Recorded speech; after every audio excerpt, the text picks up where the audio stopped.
going on, everybody? I am Danté Harmon, and I am excited today for who we have on this panel. This talk that we're going to do today in relations to drumming all across the United States and in church. Most of the drummers that you see here started playing in church, sacred field style music.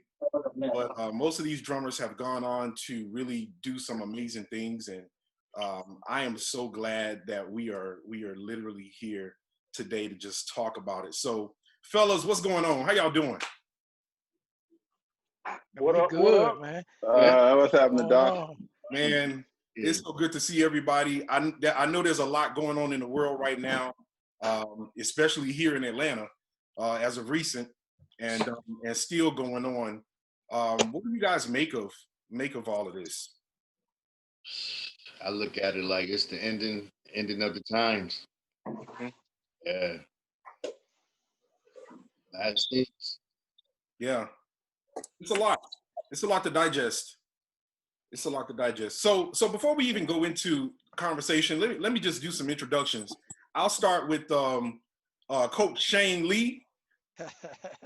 Just tell everybody who you are, where you from, and what's going on with you.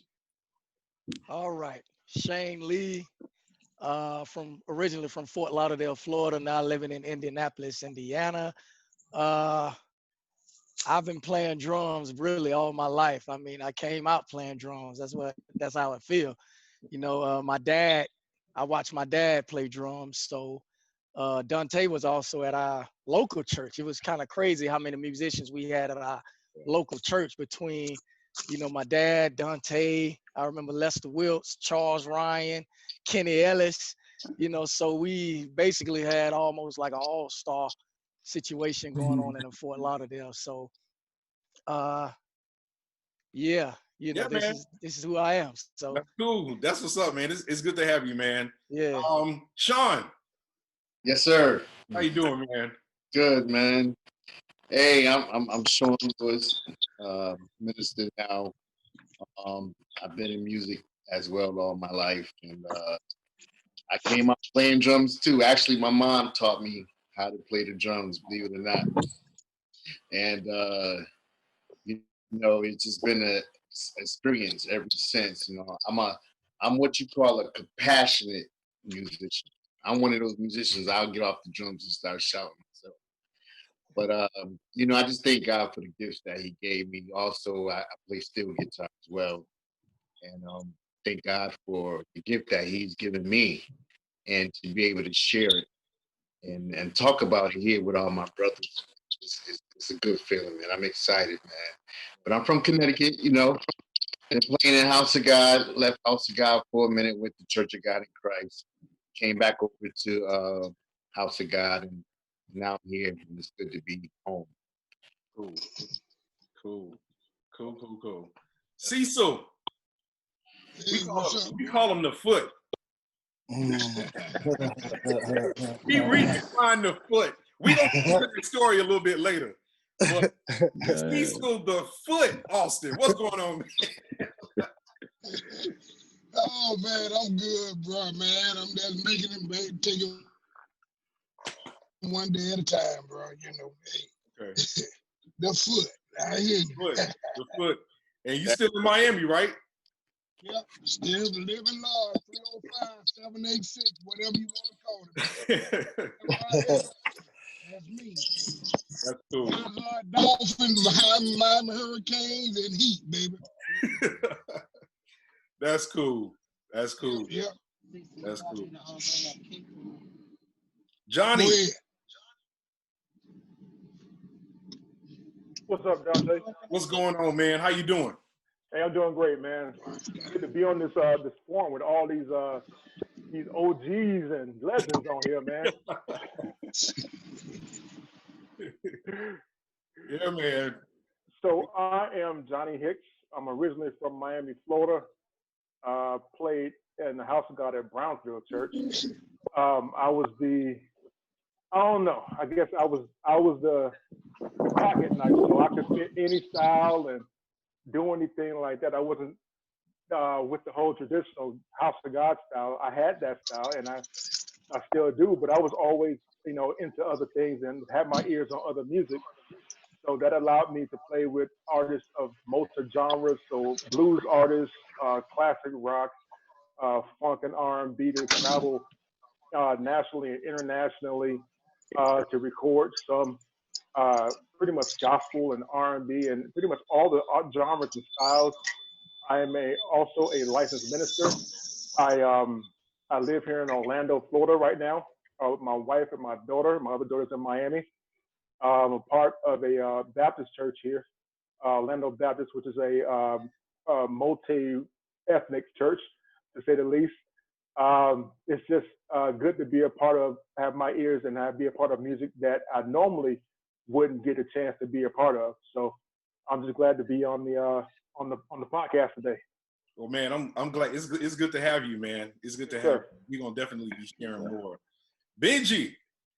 Yes, sir. What's going on, man? How y'all doing? I'm okay, man. I'm Benji Beckford from the lower east coast of Florida. Yes, sir. Down in the town of Miami, from Miami, a little town outside of Miami called Perrine. Doing great. Been playing drums. Oh man, for at least 40 years or better, man. At least about 30, 35, 40 years better. Yeah. I'm just a House of God drummer. I feel you. I feel you. That's it. You know what I'm saying? I just came up in the House of God. I just watched, and I never knew my gift would take me where it took me and inspire other folk. Because I was just playing. I didn't really know. Just playing, Yeah. I like the sports and everything like that. Okay, we got a drummer, so I'm gonna play. This one I just fell in love with the gift God gave me. Yeah. And I just used it to my fullest. And I thank God to be on this panel with some awesome drummers, man. Oh man, the Johnnies, the Carltons, the Shanes, yourself. I'm Sean's, man. This, bro.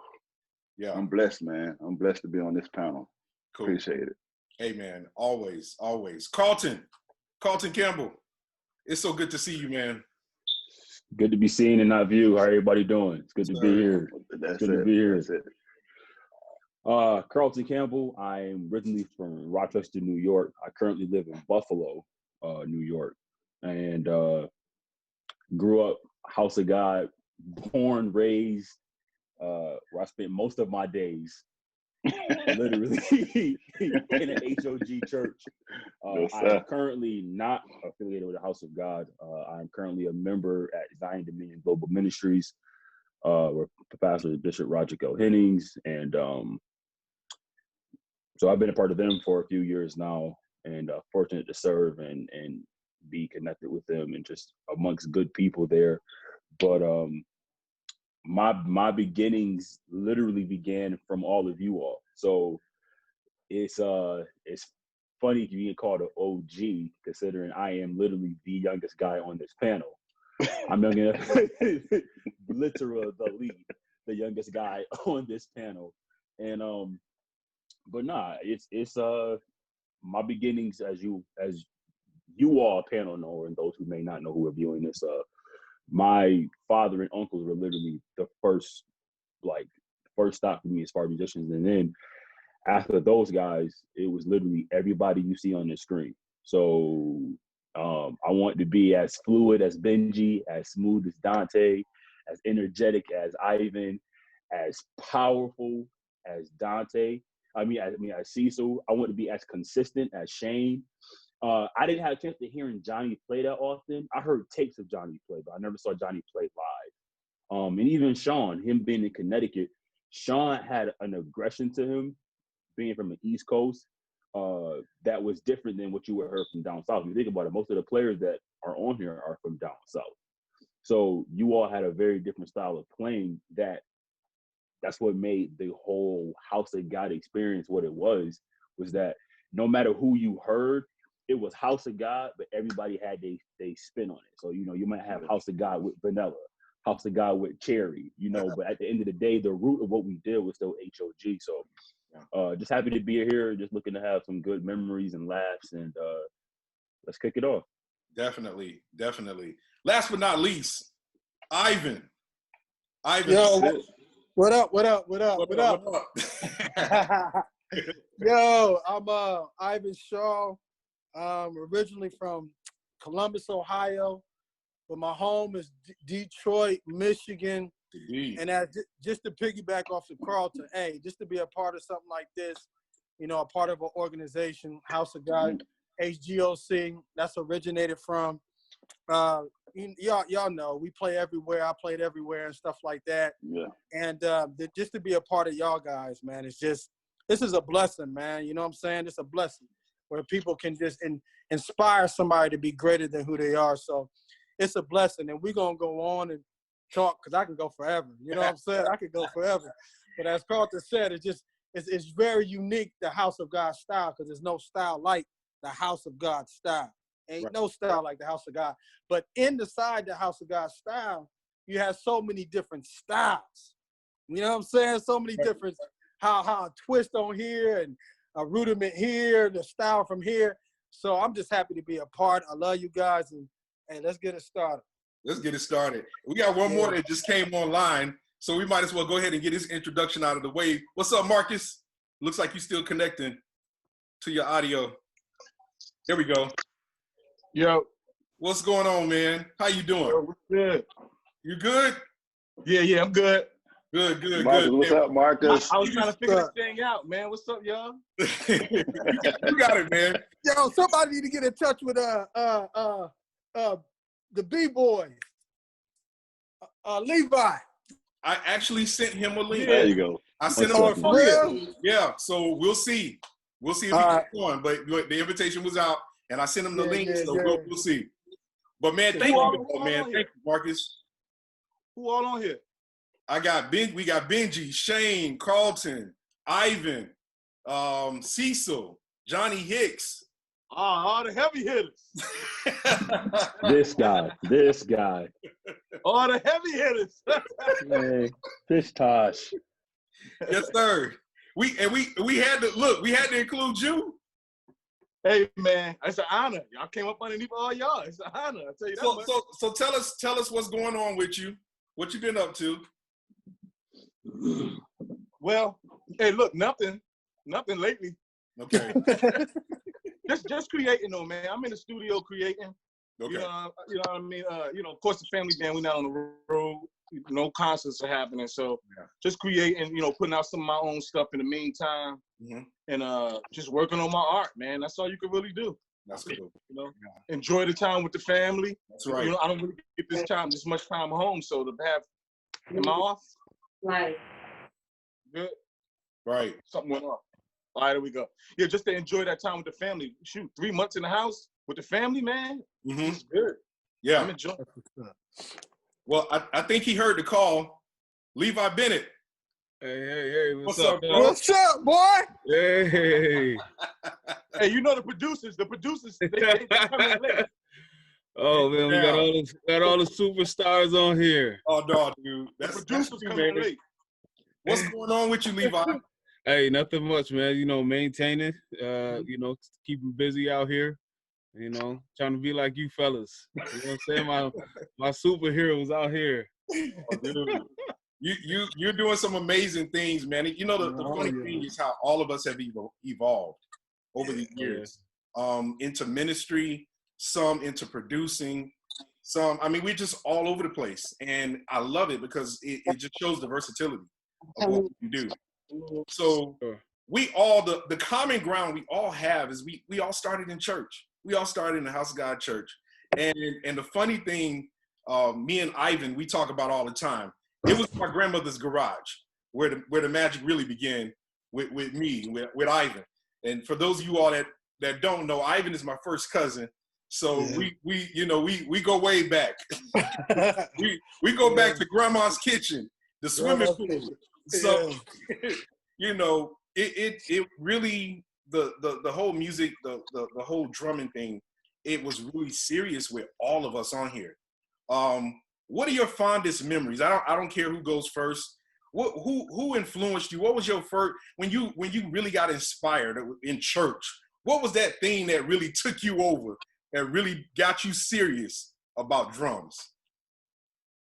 Well, I'm gonna start first since I seem to be I don't know.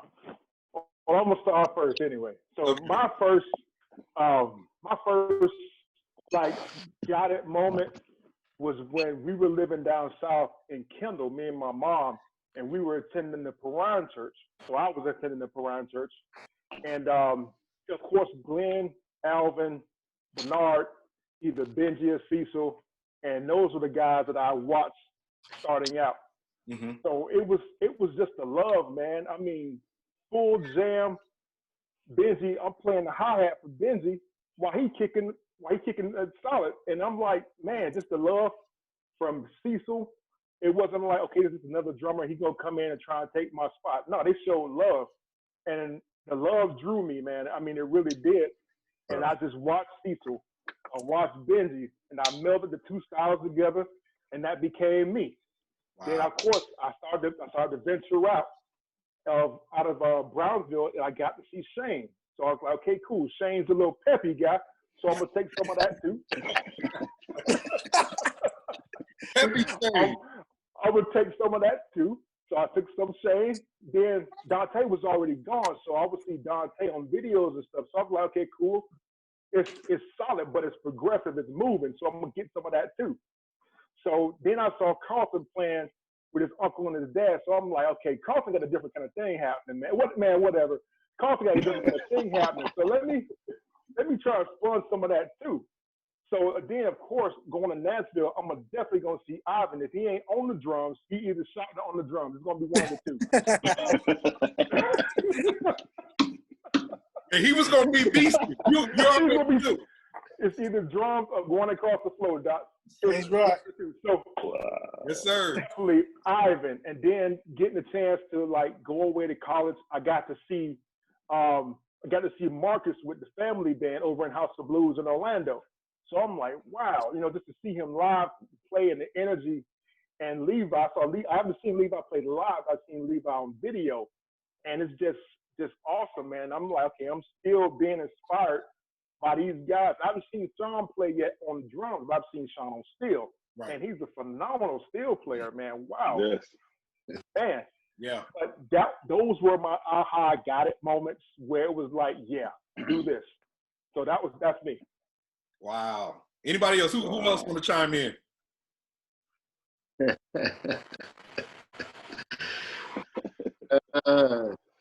Go ahead, Sean. Go ahead, Sean. Hey, man, I kind of go back a little further back.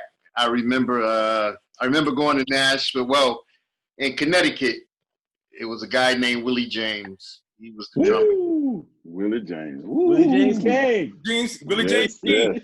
Willie James King. My man. He moved and passed the torch to me and my cousin in the state of Connecticut.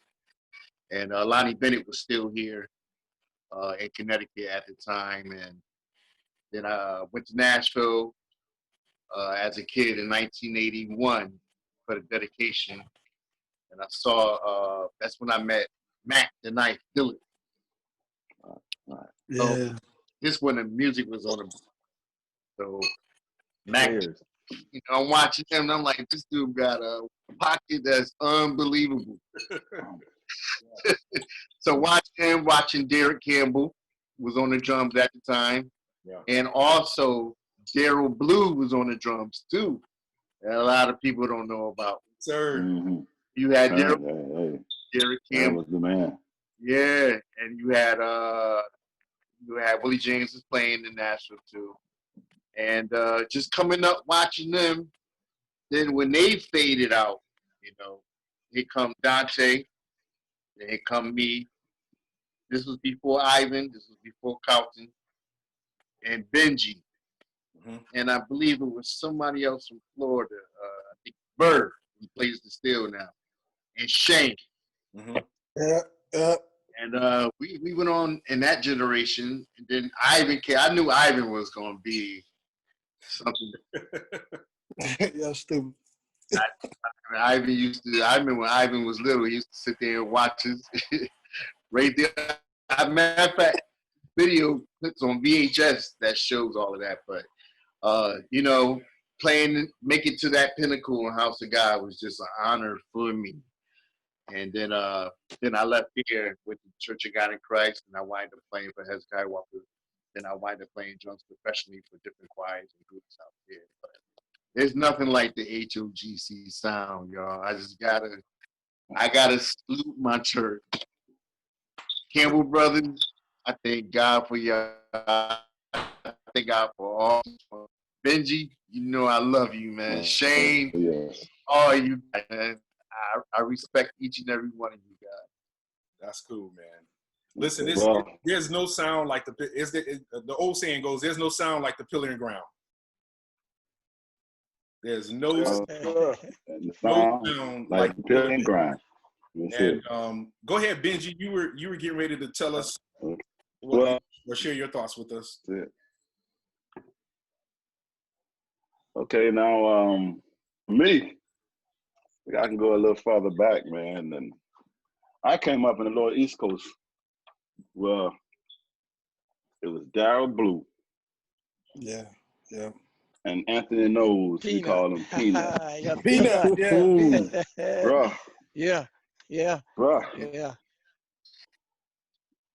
Daryl was the drive.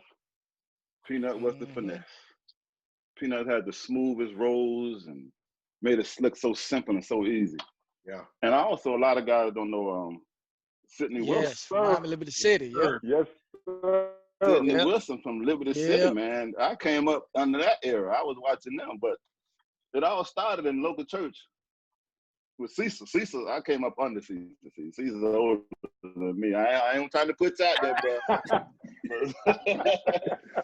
Cecil older than me. Cecil was the man, and you know, sometimes Cecil couldn't be there, so Glenn like throw me in, and okay, you got to do this and that. So I started playing under Cecil. I always considered Cecil as my head drummer. He was the number one drummer in Paramount, and I came up under him, but I always be like that, and I respect it like that. Yeah.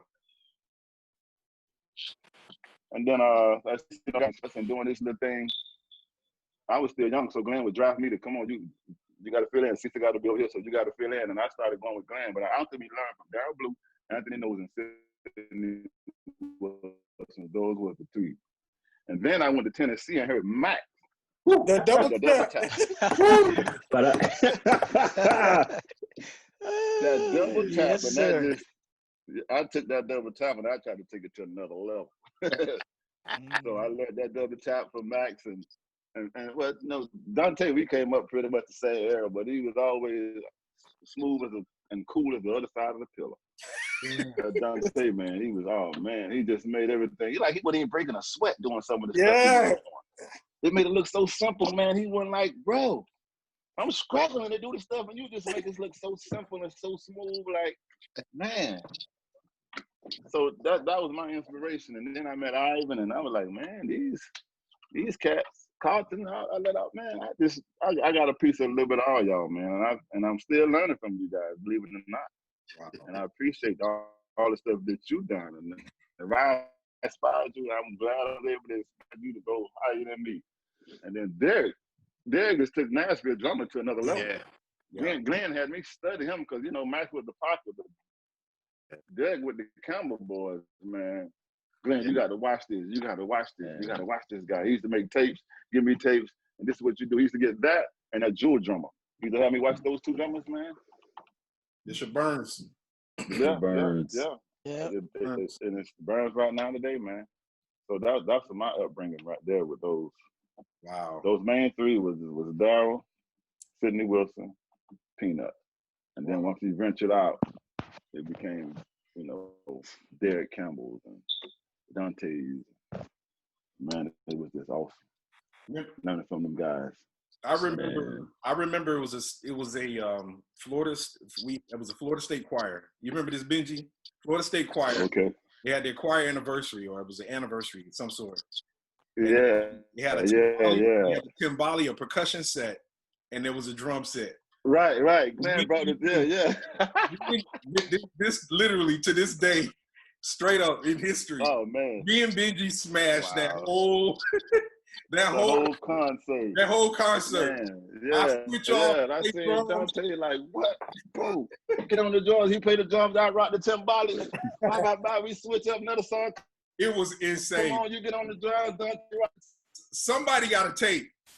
Somebody got a tape of the meeting. He didn't want to be. Uh-oh. He was a drummer. Okay. Yeah, I think I do. Okay. Say that So again. what he did, yeah, I have that tape. Me and you and Deerfield. Yes, I sir. have that tape. That's But I go back to the story was the timbales came about through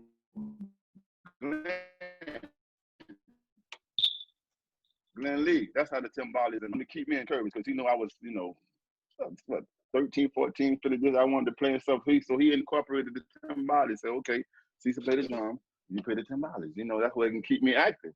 And I just tried to take that timbales to every state choir, every state function. They did this. Okay, Cecil, you want to play the drums? I play the timbales. And little or not, Glenn was honing my skills with those timbales. wow. And that's how it became. And I wish we could bring that stuff back, man, where we could have drums and timbales and the house of God. You think they're ready for that? I don't know, but we'll bring it back. Bring it back. And who cares? Who cares? Just bring it all. That's it. Yeah. I remember that, man. That was nice. Bring it back. Carlton, you want to chime in? I guess I'll testify. Did not you overseer?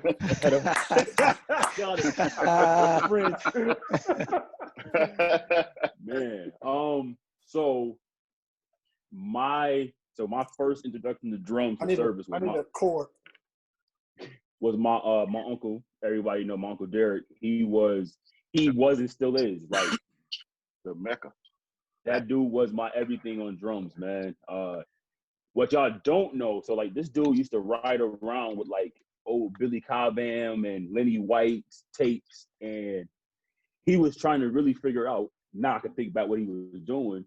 He was trying to figure out how he can take all his fusion love and bring it into church. So that's kind of what he would always study. And even in sound checks on certain gigs, he would get on and he would say, man, I'm still rusty, but the dude still sounded fluid, man. Like, I don't know if he had a kit at the house or not, but the dude still sounded like he did when he was heavy in the drums.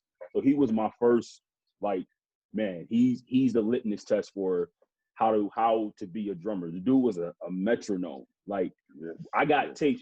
House of God service, the song might start at one tempo, and by the time you get to that drive or that jam, the thing done sped up. Right. This dude on tape, the tempo is the freaking same through the whole jam. And wow, we ain't played no click tracks or no metronomes back during no service. That what boy, hand claps, cowbells, tambourine, make it work. That's right. It. Foot stomping. Foot stomping. That was your click track back then. And the dude was a freaking clock. And so that was every Wednesday, Friday, Sunday, while he was still living in New York, got to see him. And then obviously Levi's cousin, Mac, or we call him Beanie, right? He was up the street at band number one. So we band number 3, they was band number 1. And so you would at least 4 times a year, I got to see Beanie play. And the dude, like I said, man, that freaking double tap to the swing over to the ride to the crash. Right. Oh man. Beanie was going to be right there. He was not moving. He was going to lock that in. And that drive was going nowhere. So those are my two right there as far as saying local services. Another guy that you all may not know, his name is Luther Andre Robinson. And what I learned from him, and this is no lie, he never claimed to be the world's greatest drummer, but what Andre would do during service playing with Dad and Uncle Chuck was he wouldn't try to get in the way. He never reached beyond his means. He's like, hey, I do this don't get me yelled at by Phil, I'm gonna keep rocking. so Andre was consistent as far as like, I'm gonna play, I'm gonna be there, I'm gonna rock out. And those are the 3 that I saw the most. And then for New York State, the guy that I owe a lot to is Terrence King. Uncle Terrence. A lot of the nationals may not know him for our New York State functions. I think Terrence played Nashville 1 year. We got him to play with. Dad got him to play with him down there. But Terrence King, I owe Terrence King a lot on a many levels, not just music, but even as family. Yeah. The guy's always been there for us and for me as a young musician, and he never took it personal. Whenever I asked to play, he's like, "Oh yeah, man, come on through. You know, I can go outside and get me a little swig of some sweaty cup Kool-Aid, and I could chill out for a little bit." And Terrence was, man, some of our greatest services that I can remember as a kid. Terrence, and we used to call it the Frankenstein roll that Terrence used to do, man. Describe the Frankenstein. Like, bruh, so if the groove is here, right? So the groove is here, and it just be like, bop, bop, bop, bop, bop. But he's doing it with two. So it's literally he coming in like this, doing that roll. But, man, it made the drive push. And Terrence only used that like superpowers in like a video game. I only got 3 of these rolls. I'm going to save him and I'm going to place him. But the dude just he stayed right there, man. Like, I got tape that I'm transferring over from like our old youth weekend down in Jersey City, or in our old services where it's just Dad, Chuck, and Terrence lighting fire to these services. Those are my introductions. And then like everybody said, man, you start going to national, and fortunate with Brendad being official, we were going to everybody's diocese. So I would go to Michigan and I would see Ivan and Twin. They had the freaking drum set of life at I believe it was Ivan's. I think it was Bishop Beard's church. They had that set up at, but whatever. I went there. I thought I was at Guitar Center. They had 8, 10, 12, 14, 16. They had like 5 crashes, 3 splashes, 2 rides to China. They had 2 different snares to change out. I'm gonna play this snare when we shouting. This snare I'm gonna play during the choir music. Like, these dudes had gear. These dudes, like, legit. These dudes had gear. Another guy we gotta throw in there. Beard. Oh, come on, man. Rico's brother. Come on, man. I'm forgetting Terrence. Yeah. Terrence. Terrence. Thank you. Terrence. We can't forget Terrence. Beard, man. Right. Like, there's so many guys that inspired all of us, right? Because depending on what happened in that service, that drummer who was playing, they hooked you. So like I mentioned earlier, like, man, every one of you all on here, including Levi, who would say, I'm older than him. He would say, I'm his inspiration, or whatever he might say. Stupid, don't believe him. He inspired me. Everybody that played brought something to the table that was different, that made you want to go back home and play that tape, because we ain't had no iPhone, nothing like that. Take that tape and, hey, can you play something on the drive home, please? And you want to sit with and study. Like, I'm asking for Christmas, I want a tape recorder for Christmas. Why? I want to record services. So I have my own tape, because I don't want to be borrowing your tape. I want my own tape, so I can start getting in trouble for taking your tapes. Because I got a tape. That tape that Benji mentioned about the Deerfield concert, I swear I think I had a copy of that. I don't know how I got it. It was at a high school, wasn't it? Or am I wrong? No, I know it was one assembly. It was at church. Yeah. One assembly I played at a high school. I got it on VHS. That was probably Ely High School. Yeah, I don't care what school. I don't care if it was Fair East High with Joe Clark. Y'all beat the brakes.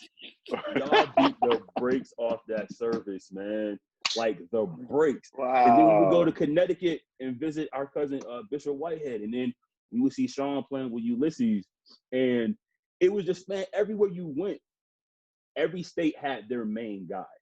Wow. And so if you want to be one of the it guys, you study every single guy in that region. And I think the thing that made HOG so sweet is that what I can say that I haven't seen in other churches is that HOG, we literally had a brotherhood where nobody took it personal if the next guy was coming up. Because it was more like, hey, you helping me out. Because y'all know for a fact, that 40-day fast, and you having real service during that, you're going to get tired one of them 40 days. Like, hey, man, I've been fasting all day, trying to fast. You come play. They up here singing Power Lord for 45 minutes. Hey, man, tap me out. So I'm gonna hand you this drumstick, and you're going to slide me out. Pause. So let me go ahead and let the next guy come up. And that's something that, again, I can't speak to now because I'm not that active in HOG. But that's what made you attracted to music, was that you were encouraged to go ahead and get better. So everybody had the moments where you got that tap on the shoulder, like, nah, my brother, go and get up. I had more embarrassing moments with my own father kicking bass drums at me and telling me to get up. They made me get up. I'm gonna tell this story, and I'm gonna give it the mic. Dante had just moved to Atlanta, and we had a bishop anniversary. I think it was Brunswick. Yeah, it was. So I'm like, Dad, man, I'm gonna get to play. Like, oh yeah, you gonna get to play? I'm like, all right, sweet. All right, we get to Kentucky. Dad, I'm gonna get to play. You gonna play, man? All right, Georgia State line. Hey, man, I'm gonna get to play, right? Yeah, you gonna play, man? Stop asking me. All right, cool. Ooh, boy, about to play. So I walk in, and Dante is playing keys, and I'm like, wait a minute, why he here? Hey, man, I thought I was gonna get to play. You gonna play? Just chill out. So I'm like, all right, I'm cool. Dante here. I'm about to show him what I got. We about to get it. We about to get it. So I'm playing the service. I think I'm killing it. What I don't know is my dad is timing me for me to get up. And he literally was like, all right, you ready to go to church? Hey, Dante, come. Hey, man, get on. Carl, get up. He literally, Doc's like, no, I'm good. Carl, get up. Dante, come on, man, get on. When I tell you that service went from here to out the frame, it was 1995. The reason why I remember that because that's the year Brent Berry won that dunk contest that following weekend. So I never forgot that. It was. Did I cry? Nigga, Did you cry? I was sitting up. Hey, you know you got to cry. Then what was worse, the service got so hot, I couldn't hold my cry, so I had to clap my hand like, man, I ain't gonna clap. These niggas is killing, man. The next thing I know, I'm in the middle of the floor because, again, Dante was what was needed for that service. It was a major learning lesson, and that experience never made me mad at Dante. It was, I'm going to be so good that Dante doesn't have to get on and replace me. But at the same time, it's like, yo, Dante, what you do at that one part? Show me this lift you did. Show me that. And it wasn't a pride thing. It was like, yo, I want to be better because I don't want that shoulder tap. And yeah, cry, all that, but it wasn't a personal thing. It was like, yo, you're going to get better. Learn from this. And that's what HOG gave to all of us was that, yeah, you can try. Yeah. Your good is all right. Take it home and get better. Right. And until you're there, we got somebody here you can sit up under and groom and learn from. And that's what I really miss the most is the camaraderie amongst all of us, whether you play drums, guitar, bass, or steel, or even keys. Like, there was somebody you can look to who wouldn't hold you back or, like, kind of shied you from playing. They poured into you because they saw that you were literally the next round of the help pushing everything forward. So yeah, that's my HOG experience, man. And listen, I tell everybody to the day, that's why I am who I am, HOG. Listen, Carl, man, you don't realize how many drummers and musicians you just freed with that story.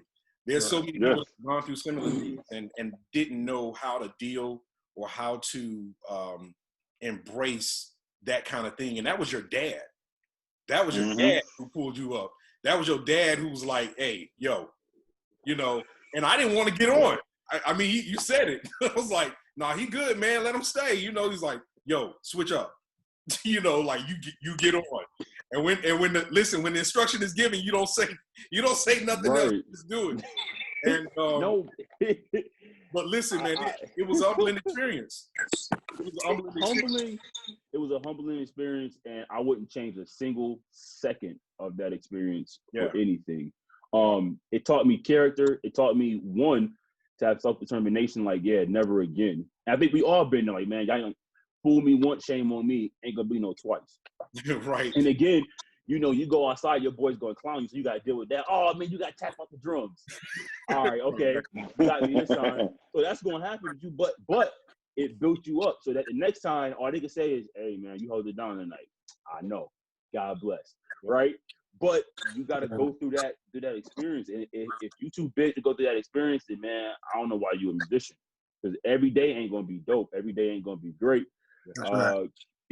You're going to have some bad days. But pour that into your music, pour it into your craft, put time into your craft, Right. go shed, go Right. fast and pray. All that adds up to you being a better musician. And I think that's what, again, I'm not active in HOG, so I can't speak to it, but I know that's what helped us too, is that they poured that into us to want to be better, to have a prayer life, to understand the spirituality we have with being musicians.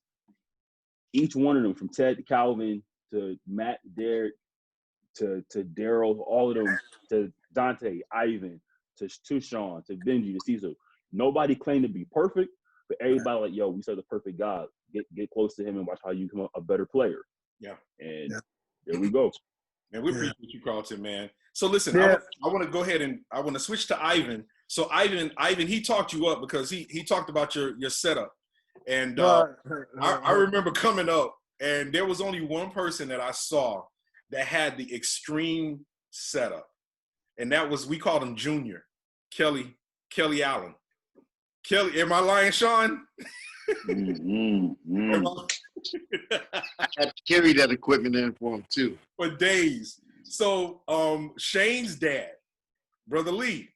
Yeah, he had a setup that wouldn't quit. Yes. I didn't know what it was, right? So I didn't know what it was like to, I started on a regular 5-piece kit, with just a hi-hat and a cymbal. I didn't have 2 cymbals. I just had a ride and a hi-hat. But Ivan, Right. to Carlton, talk about your setup, man. I mean, where did it come from? I mean, well, yo, it was like this, man. When I grew up, under Dante, and like everybody said, it was everybody, because I tell the drummers or the musicians now that I see in Nashville, I said, y'all haven't experienced and seen what we experienced and seen, as in every single night in Nashville, there was a different setup, different drummer, different musicians, just different. I mean, every single night you come with a different style. There's the Glenn Lee style, if you came with New York style, East Coast, if you came with the Midwest, if you came with the Connecticut and all them, the Nashville. So for me, as everybody know, I came under Dante, and we'd go back in the garage and we'd just work out. But then my first understanding of drums is in Columbus, Ohio, under Danielle and Dexter. Now, both of those 2 guys got crazy different styles. Dexter was the most of the slow, rugged style. Danielle was the fast style. Then my cousin, Tyrone, was just quick as can be. Yeah. And then, in the Midwest, we go to Chicago. We got Anthony Harmon and Rodney. And see, in the Midwest, we always was together. Chicago, Detroit, Ohio, Wisconsin. We was always together. So that's where my introduction was in that part. And then we always go to, as Carlton say, we always go to New York, and Terrence always used to be on the drums. And then for a quick moment, it was this, he's a bishop now, but he used to play drums called Felton. He used to play drums, Bishop Felton. Wayne Felton. Wayne Felton. Wayne Felton. That nigga was bad, man. That nigga was cool. He was bad. He was sweet. But then I heard Johnnie and all them. But my take on the drums was, my uncle used to tell me this. Me and Dexter and Danielle, when we played in Columbus, Ohio, it was a madness, but it was a method to it. I mean, we didn't have no barriers. I mean, we didn't have the steel player because Dexter plays steel on the keyboard. So, and Danielle on the bass, so it was just strictly madness. I mean, it was like fusion. It was like House of God fusion on 100. Like, we would do everything because nobody knew nothing. I mean, we didn't have like a steel player, and you know what I'm saying, when Ted come down, he'd tell a different thing or whatever have you. So that was my upbringing. And then again, like I said, the Northern State Mass Choir, when you had Tyrone, when you had Terrence Beard, you had Rico and all them, you had Terrence, Tyrone, Anthony Harmon, Rodney. Then, hey, what's that big guy name from Chicago who used to play? Thaddeus, yeah, Thaddeus on the drums. You had Jackson. That nigga was bad. But they was the professionals. Like Tyrone, Anthony Harmon, and Rodney, they was on a whole different Milton Bronson type of level. You know what I'm saying? They was on a whole level like that. But then when I started playing, I just thought to myself, I grabbed from everybody, but the drummers did never get a piece of this stuff. You know what I'm saying? Right. I was like, because it was always the steel, the guitar, then the bass and stuff like that. But then when I came up, it was like, let me get a little bit, and then let me get a little something, man.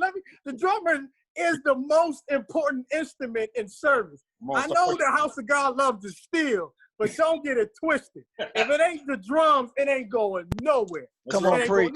Come on. So check this out. Check this out. I was wild, yo. And I was still wild a little bit, but I was wild back there, yo. Ted told me, my uncle told me, he came from Detroit, and he sat me and my brother down. And he said that y'all will never, ever play in Nashville.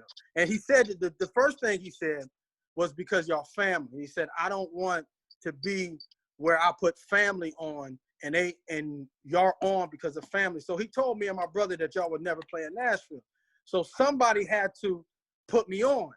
And it was Dante and Calvin. But see, Dante did me dirty because I didn't have no control. So Dante only let me play the benediction song, and that was it. And then I got in under the choir song. You know, I always play choir and stuff like that. But people don't understand at that time in the Midwest, because you remember, I couldn't play choirs and programs because you had Tyrone, you had Anthony Harmon, you had Rodney, you had Daniel and Dexter. So I was like the fourth man, and like I was way, way back. But my thought was that the drummers always had to get some. So, you know, I took from, as like one saying, and I know I'm all over the place, but I took it, like, I remember Sheridan from Philadelphia. He was a bad boy. Yeah. And you had that boy from North Carolina, the big heavyset dude. He was a bad boy. But I used to study like David Weckl and all those cats. But of course, under House of God, I just did, you know, House of God. But my learning came from, I used to study the steel players and the bass players that add musical to my drumming. You know what I'm saying? Yeah. Like I did the pocket, but when I hear something, like they threw out something, I want to add something to it. So I remember this one time I was playing with Benji. I was playing with Glenn Lee on the offering, right? Check this out. And everybody knew Ted didn't play that. He didn't like tricks. He didn't like nothing like that, right? But Ted was gone. So anyway, I was playing an offering. And man, he did an offering. So Glenn looked at me like, go ahead. I did like a 2-minute triplet, man. I did a 2-minute triplet. Ted came back. It's like, all right, you got to go. So my upbringing was real tough because, listen, at those times, my uncle, when I come to Detroit, he used to throw sticks at you. He used to poke you. He used to, like, make you cry and stuff like that. So that was my take on it. Like, my thought was I always studied the bass player and the steel player of what they did and their different styles. So when I sat with like the Campbell brothers, I had to play like Terrence. I had to play like Derek because Derek was a bad boy. So when I sat with Glenn and them, I had to play like the Benji, had to play like Cecil. So you had to study these cats in order to make it. You know what I'm saying? Right. And then when you with Ted, you got to play like Terrence and all them. And I just, my upbringing was just real, real wild and stuff like that. Man, I just wanted to bring a new thing. And then when Dante stopped playing, because Dante when he came, he just literally shut it down. Dante just shut it down. As Benji said, he was just so smooth. He just shut it down. And then when Dante left and started playing keyboard and steel and singing and stuff like that, I don't know what he started doing all that. That's when he just told me, hey, take it to a different level. And through the Holy Ghost and through God, man, just took it to a different level, man. But if it wasn't for Shane, you know what I'm saying? And one thing about Shane, I remember, even Johnnie Hicks, I got something on him, because he used to play choir songs. I took from everybody. Shane used to jump on the song fast, and I took that. He didn't never let the song be like, add up, bam. He just jumped on it. Like, I was like, oh, I like that. I'm going to take that. You didn't give a chance to somebody to make the beat. You know what I'm saying? Like, no, you're going too fast. You're doing this. He'd jump on that thing real fast. You see what I'm saying? And Johnny was smooth too. See, I didn't know about Johnnie Hicks playing choirs. I know all about that stuff. See, I'm going to study it. I'm going to know all about that stuff. And I'm glad, look, check this out. When Levi Bennett in Carlton, when these guys left, I'm like, yo, these drummers haven't heard these cats, man. Levi and Carlton was just on another level, man. And I'm just happy, man, just really to be a part of this, man. And I think Dante and everybody, man, just to be a part of this, and just to be a part of this and just to say my piece, man. I'm just happy, man. No, this is good. And happy, and honestly, put it like this, because I don't want to take over. Just happy to have a part in the House of God Church, man. Because like this, I say this personally. Everybody know Church of God in Christ and Full Gospel and all them. They dope. They're professionals. You know what I'm saying? They're on point. You got to do everything on point. You got to be just like the record. But one thing the House of God taught me was you can do everything in the House of God style. The House of God style taught me I can go from Church of God in Christ, professionalism, because a lot of drummers, when they come to House of God in Detroit, they can't play our style. Right. They can't do what we do, but we can do what they do. You know what I'm saying? So it's a very uniqueness that we have that I thank God that God birthed me in this time and in this place just to be a part. But I'm just happy, man. I'm really happy to see all y'all cats, man. It's nothing but love. Now I can go on, man. This is good. It's nothing but love, bro. Nothing but love. This is good stuff, man. And it's so funny.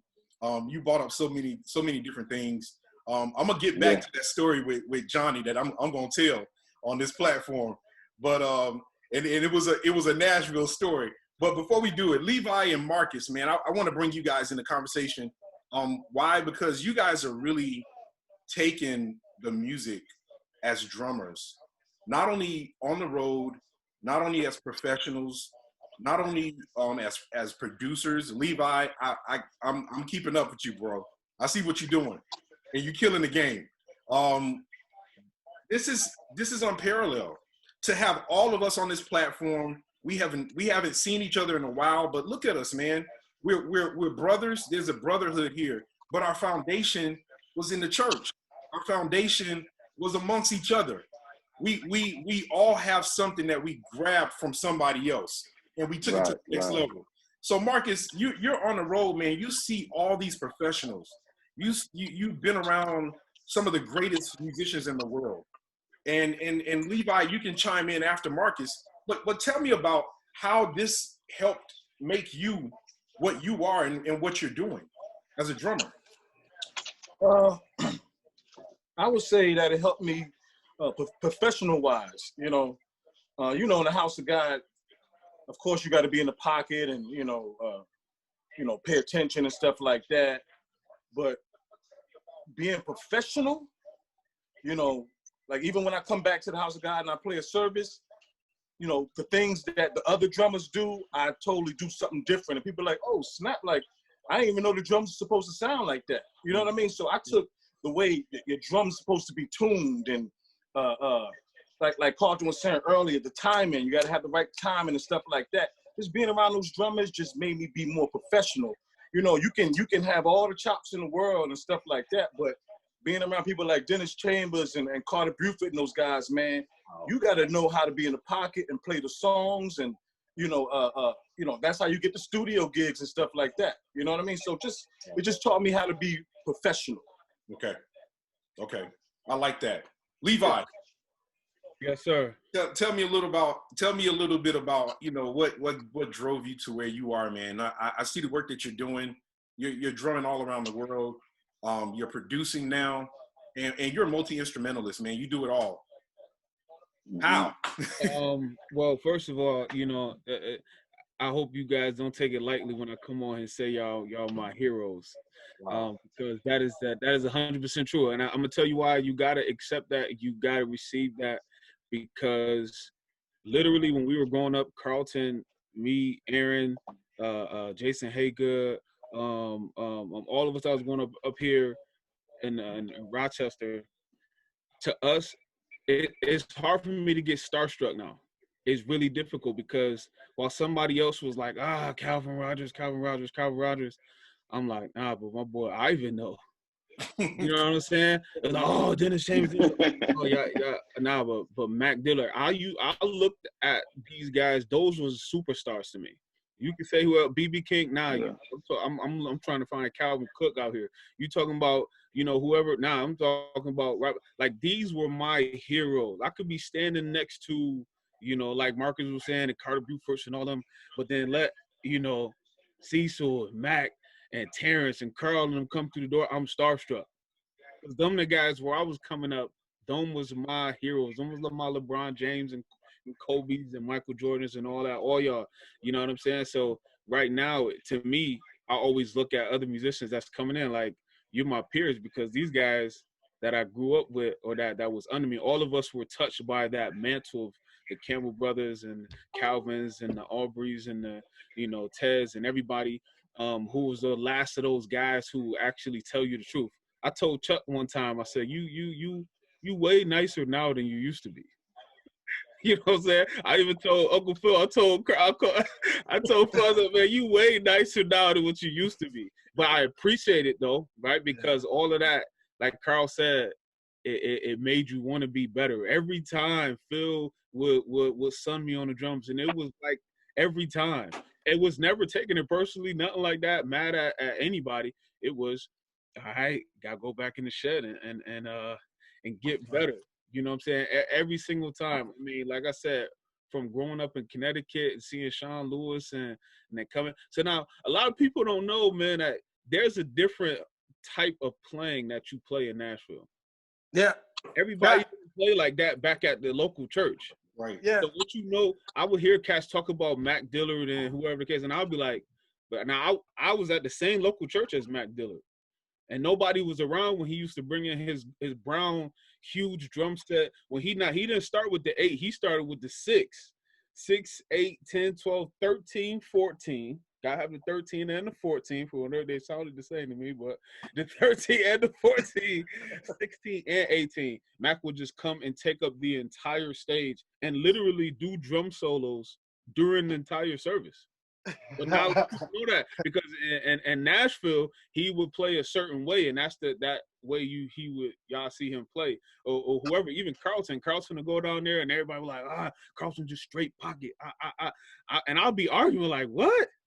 Are y'all kidding me? Like, yo, you come to local. Listen, Friday night, come to Goodman Street, watch this dude go berserk. You know what I'm saying? But so I feel like my greatest times when I see people, not necessarily Nashville. Nashville was like, I respected you for what you did in Nashville because I already knew behind the scenes what was happening there. You like I even said, you had to play to the certain style of whoever the crew you was with. Right? So like, right, just like everybody, I don't know if y'all remember a couple years ago, everybody was posting their lineups, their favorite lineups that they would have, you know what I'm saying, if they was over music. There's nothing to that, all because it was just, there were certain lineups that gelled great together.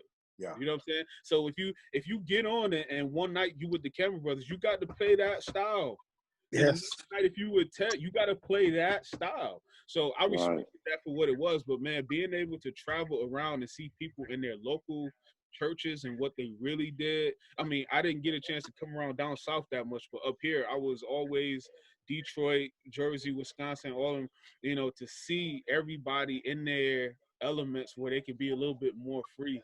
And, you know, and take that time. That was gold for me growing up, especially being able to get involved in the competition. I don't care what nobody say.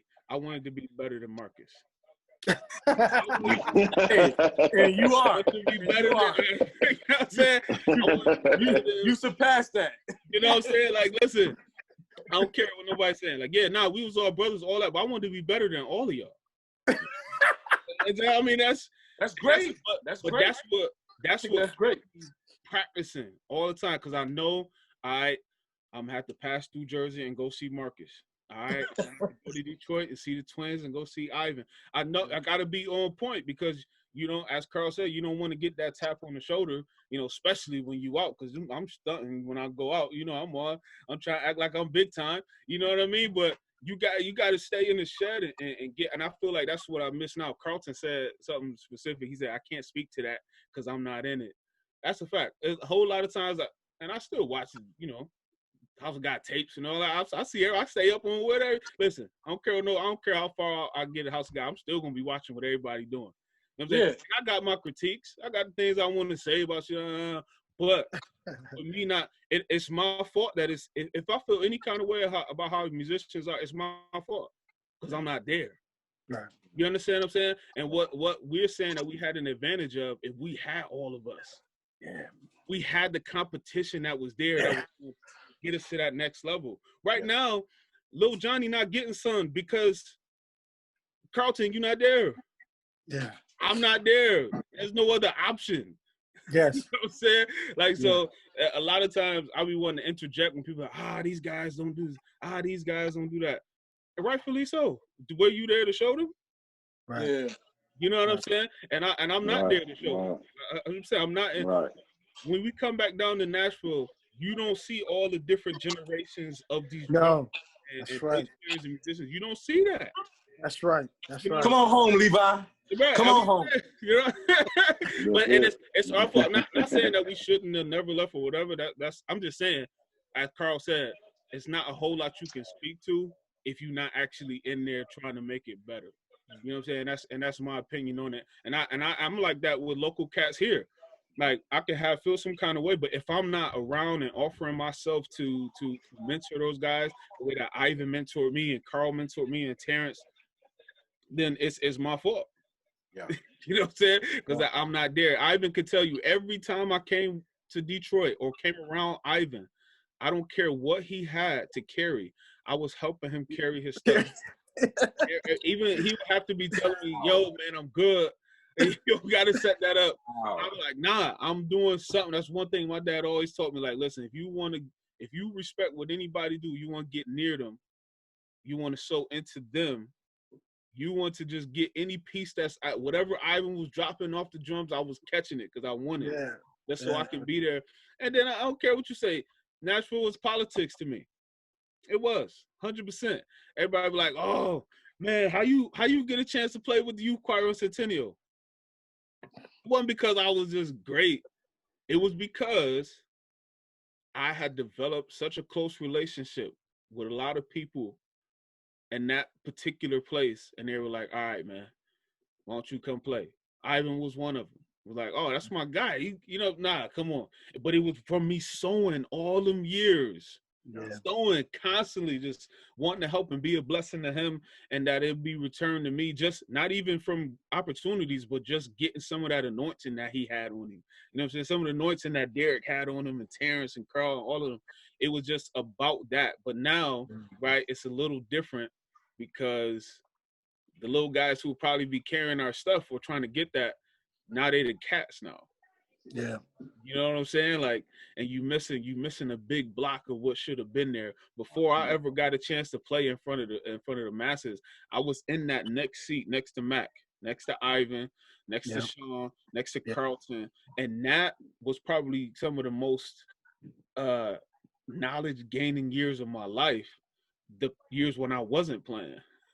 The years when I wasn't playing that's when I was sitting in that next seat just getting all type of knowledge. And like Carl said in the service, hey, listen, when y'all got right here, what made you do that? Or how you do that? How did you get that? How did that happen? And then at that point, it's all love there. So you get all that information. Yeah. Anytime I asked Ivan, anytime I asked any of these guys, like I said, most of my influence coming from all the guys up north.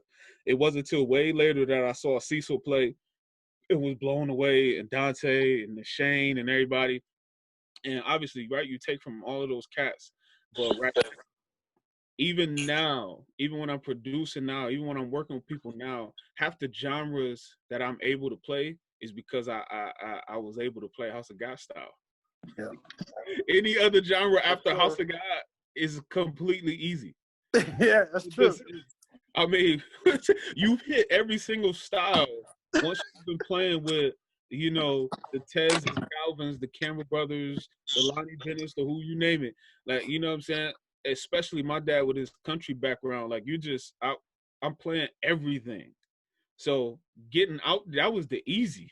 Yeah. I remember even way later, I was out the church going, it still was more mind-boggling to me, the technique to play in Nashville than it was to play for any major artist. I don't care what you say. That's true.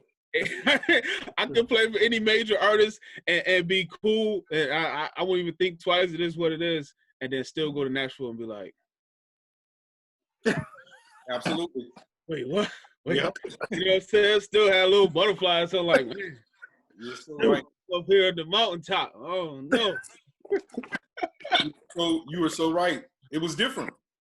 Yeah, way different. And you know what? Let me piggyback off of that. And the thing about it though, like, because y'all not there, and I'm not, and it's not personal, it's not whatever reasons and stuff like that. I tell the younger cats that just because you hear me, y'all missing out on so much. Listen, I shouldn't be playing this long in Nashville, man. Like Levi, Carlton, I shouldn't be playing this long. Marcus, I should not be playing this long. Hicks, shit, I shouldn't be playing this long. But the thing about it is just the drummers don't understand and don't know the ins and outs of like just service. But like I said, where we grew up at and in the Nashville, it was so much talent. Every night, afternoon, mornings, a new set, a new drummer will come on, or you know, one of the Hicks or Shane or Sean. There was a new set of drummers that would come on, but now it's just almost me, and it's sad because I'm like, yo, y'all missed out on so much, and it's almost like, you know, through the help of God, I'm holding it down, but like y'all don't understand. So like Levi said, this is piggyback off of him. When these guys came, I always like, yo, no, come on, play.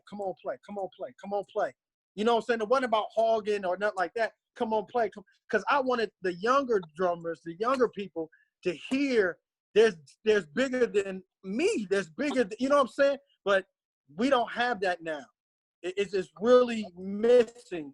We do not have that.